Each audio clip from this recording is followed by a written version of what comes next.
Hello friends, welcome to my channel. আমি চন্দ্রলেখা স্টেশনে আপনাদের সবাইকে স্বাগত জানাই। আজ আমি বানাচ্ছি দই ইলিশ। এর জন্য আমার লাগছে ইলিশ মাছটাকে আমি খুব ভালো করে ধুয়ে পরিষ্কার করে নিয়েছি। এখানে আমি সর্ষের তেল নিয়ে নিয়েছি, জল নিয়ে নিয়েছি, কালো জিরে নিয়ে নিয়েছি, কাঁচা লঙ্কা নিয়ে নিয়েছি। এখানে আমি কালো সর্ষে নিয়ে নিয়েছি, সাদা তিল নিয়ে নিয়েছি, পোস্ত নিয়ে নিয়েছি, টক দই নিয়ে নিয়েছি, কাশ্মীরি লাল লঙ্কার গুঁড়ো নিয়ে নিয়েছি, হলুদ গুঁড়ো নিয়ে নিয়েছি, লবণ নিয়ে নিয়েছি। লবণটা কিন্তু আমি রক সল্ট বা সন্দক লবণ ব্যবহার করছি। এবারে আমি যেটা করব, এবারে আমি মাছটাকে একটু লবণ হলুদ মাখিয়ে নিচ্ছি। আমার ভিডিও দেখবেন, ভালো লাগলে অবশ্যই লাইক কমেন্ট শেয়ার করবেন, চ্যানেলটা সাবস্ক্রাইব করবেন, পাশে থাকবেন। যারা আমার চ্যানেলে নতুন বা চ্যানেলটি এখনও সাবস্ক্রাইব করেননি তারা চ্যানেলটিকে সাবস্ক্রাইব করুন, পাশে থাকুন। আর যারা আমার চ্যানেলটিকে সাবস্ক্রাইব করেছেন তাদের জন্য অসংখ্য অসংখ্য ধন্যবাদ। আমার পাশে থাকার জন্য, আমাকে সাপোর্ট করার জন্য পাশে থাকা বেল আইকনটিকে প্রেস করে দেবেন, তাহলে আমার রান নোটিফিকেশনটা আপনাদের কাছে সবার আগে পৌঁছে যাবে।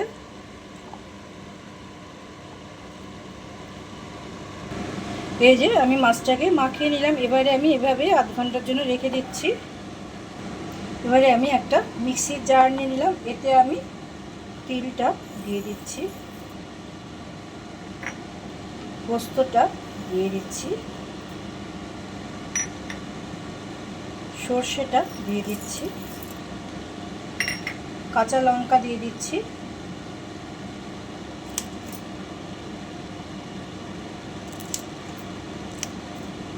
টক দইটা দিয়ে দিচ্ছি।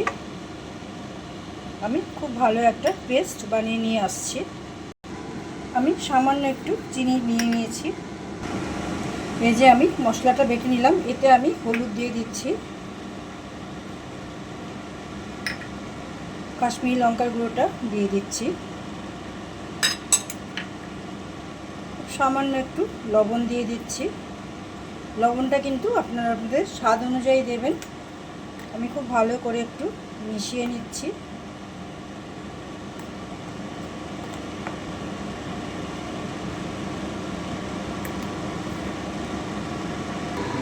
আমি গ্যাসে কড়াইটা বসিয়ে দিলাম, কড়াইটা কিন্তু গরম হয়ে গেছে। এবারে আমি তেল দিয়ে দিচ্ছি। তেলটা কিন্তু একটু বেশিই দেব। তেলটা খুব ভালো করে একটু গরম করে নিচ্ছি। তেলটা কিন্তু গরম হয়ে গেছে। এবারে আমি মাছগুলোকে দিয়ে দিচ্ছি, আঁচটা কিন্তু একটু কমিয়ে দিচ্ছি।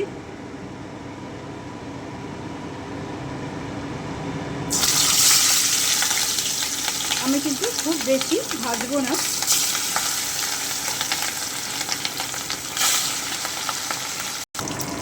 কড়াইটা কিন্তু তেলটা খুব ভালো করে গরম করে নিলে মাছটা কড়াইয়ে আটকে হবে না, এই যে সহজেই কিন্তু উল্টানো যাবে।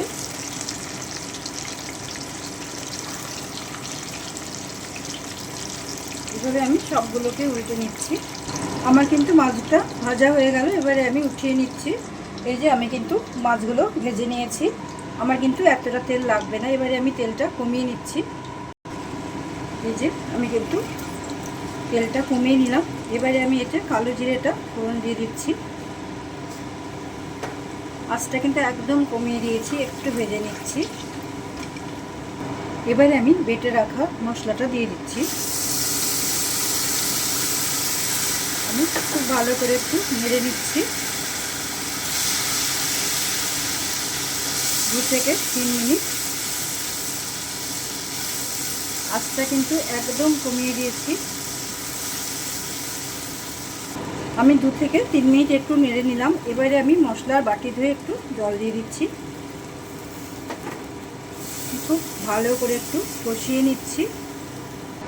আমার কিন্তু মশলাটা কষানো হয়ে গেল। এই যে মশলা থেকে তেলটা কিন্তু ছেড়ে আসছে।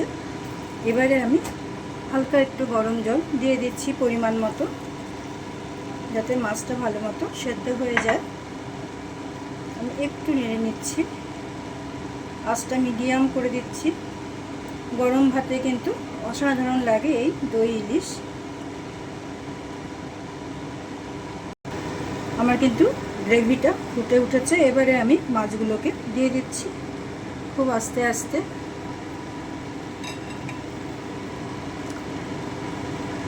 এইভাবে আমি সবকটা মাছকে দিয়ে দেব। এবার আমি খুব ভালো করে একটু ফুটিয়ে নিচ্ছি। আমি চিনিটা দিয়ে দিচ্ছি। চিনিটা কিন্তু আপনারা না চাইলে নাও দিতে পারেন। আমি 10 মিনিট একটু ফুটিয়ে নিচ্ছি। এই যে তৈরি আমার দই ইলিশ। এবার আমি উপর থেকে কয়েকটা গোটা কাঁচা লঙ্কা ছড়িয়ে দিচ্ছি।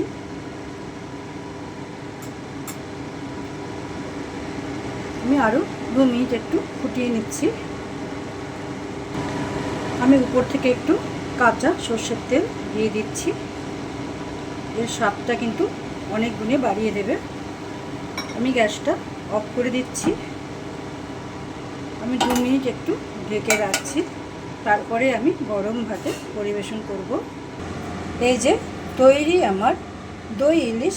অবশ্যই একবার এভাবে ট্রাই করে দেখবেন। আশা রাখি ভালো লাগবে। Thank you for watching my video. সবাই খুব ভালো থাকুন, সুস্থ থাকুন, সাবধানে থাকুন। আবার দেখা হচ্ছে পরের কোনো নতুন ভিডিও নিয়ে। ততক্ষণ সবাই খুব ভালো থাকবেন। টাটা।